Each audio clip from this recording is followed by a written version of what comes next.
যাত্রাপথে যখন আমরা বরাবরই দেখতে পাই যে ঈদ, কোরবানি কিংবা বিশেষ কোনো ছুটির দিনে এই পরিবহন যে হয়রানিটা এটা তুলনামূলক একটু বেশি। আর এই যে সিন্ডিকেটটা এটা কোনোভাবেই কেউ নিধন করতে কিংবা এটা প্রতিহত করতে পারছে না।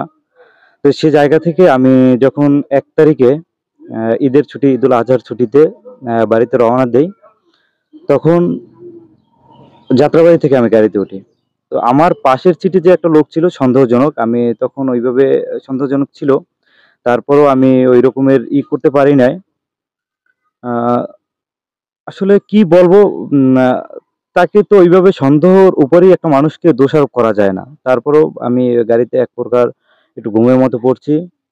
হয়তোবা উনি রুমাল দিয়ে কিংবা অন্য কোনো মাধ্যমে কোনো একটা ওষুধ বা মেডিসিন আমার নাকে ধরছে। ধরে আমাকে অচেতন অবস্থায় আ আমার মানিব্যাগ, আ মোবাইল সবকিছু কাইড়া নেয়। তারপরে যেটা হয় যে পরিবহনের যে সুপারভাইজার এবং হেল্পাররা ছিল, তারা আমাকে একে স্কুলের সামনে নাকি অচেতন অবস্থায় আমাকে রাস্তায় ফালায় রাখে।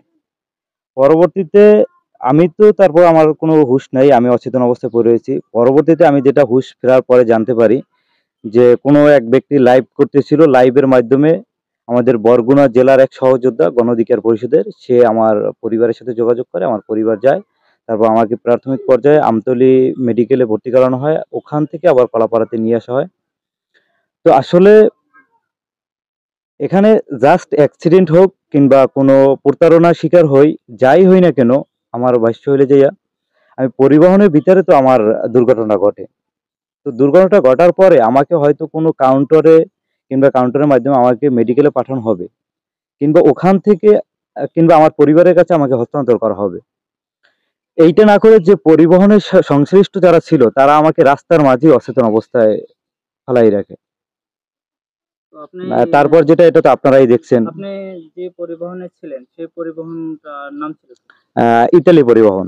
তো ওই মালিক কর্তৃপক্ষের সাথে কি আপনার এ বিষয়ে কোনো যোগাযোগ হয়েছে কিনা? মালিক কর্তৃপক্ষের সাথে এখন পর্যন্ত বলতে এখানে যারা লাইনম্যান আছে, কামরুল কাকা উনি ওখানে কলাপাড়াতে গেছিল এবং সে পরিচয় দিছে যে আমার ভাতিজা হয়।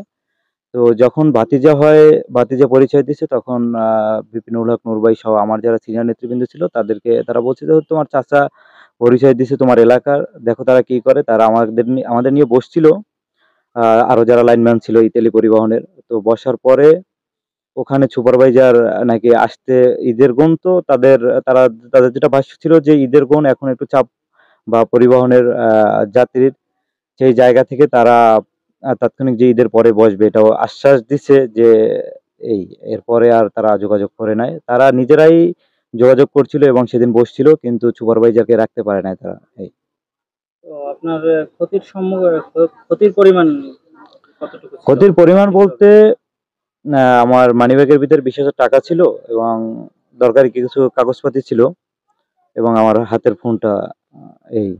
এ বিষয়ে কি আপনি আইনশৃঙ্খলা বাহিনীর কাছে কোনো অভিযোগ করছেন কিনা? আইনশৃঙ্খলা বাহিনীর কাছে এখন পর্যন্ত কোনো অভিযোগ করা হয়নি। যেহেতু যারা লাইনম্যান এখানে কামরুল কাকা সে আমাকে আশ্বস্ত করছে যে এটা তারা বসবে এবং এই যে অসতর্ক ছিল যারা পরিবহন সেক্টরের সাথে আ রিলেটেড সুপারভাইজার, হেল্পার এবং ড্রাইভার সহ যারা অসচেতন ভাবে আমাকে রাস্তায় ফেলিয়ে রাখছে তারা তাদের জায়গা থেকে এটা শুধরিয়ে নেবে।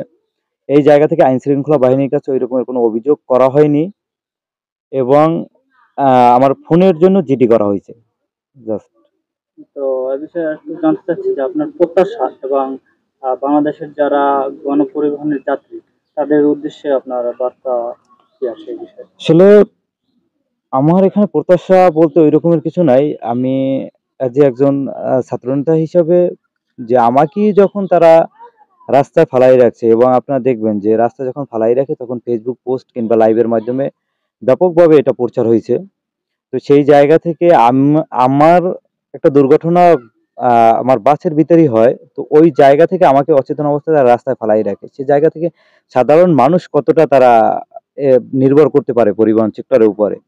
আসলে আমি অনিয়ন্ত্রিত এই জায়গা থেকে আমি না, যেন বাংলাদেশের কোনো নাগরিকই এইভাবে আ হয়রানির শিকার না হয় কিংবা প্রতারণার শিকার না হয়। এবং এটা প্রত্যাশা যে এই যে সিন্ডিকেটটাকে কিভাবে নির্মূল করা যায় এইভাবে আমরা সম্মিলিতভাবে কাজ করব। আমিও এটা নিয়ে কাজ করব যে আমি বনিয়ান সিফাত হয়রানির শিকার হয়েছি কিংবা প্রতারণার শিকার হয়েছি। শুধু এটা না, যে দ্বিতীয় কোনো বাংলাদেশের নাগরিক বা দেশের নাগরিক সাধারণ জনগণ যেন যাতে কেউ হয়রানি বা প্রতারণার শিকার না হয়। এই জায়গা থেকে আমার আমি শুধু এতটুকু বলতে চাই যে এই যে পরিবহনের যে যাত্রী হয়রানি কিংবা প্রতারণার শিকার, এই এইটাকে আমরা নির্মূল করতে চাই। সংবাদকর্মী যারা আছেন, সংবাদ মাধ্যমের সাথে সংশ্লিষ্ট যারা আছেন, প্রশাসনের সাথে সংশ্লিষ্ট যারা আছেন, সবাইকে এগিয়ে আসতে হবে। এর পাশাপাশি পরিবহন সেক্টরের সাথে যারা জড়িত তাদেরকে বলবো, আপনারা আপনাদের জায়গা থেকে যারা বাস সংশ্লিষ্ট থাকে, বাসের ড্রাইভার, হেল্পার এবং সুপারভাইজার, তাদেরকে সতর্ক করবেন এবং তারা যেন তাদের জোরালো ভূমিকা পালন করে যে যাত্রীবাহী বাসে কেউ যেন কোনো প্রতারণা কিংবা হয়রানির শিকার না হয়, এবং যদিও হয়ে থাকে কিংবা তার যেন অবমূল্যায়ন না হয়, তাকে অন্তত মেডিকেল পর্যন্ত কিংবা তার পরিবারের কাছে হস্তান্তর করা হোক। আমার মতো যেন কাউকে রাস্তায় ফেলে না রাখা হয়।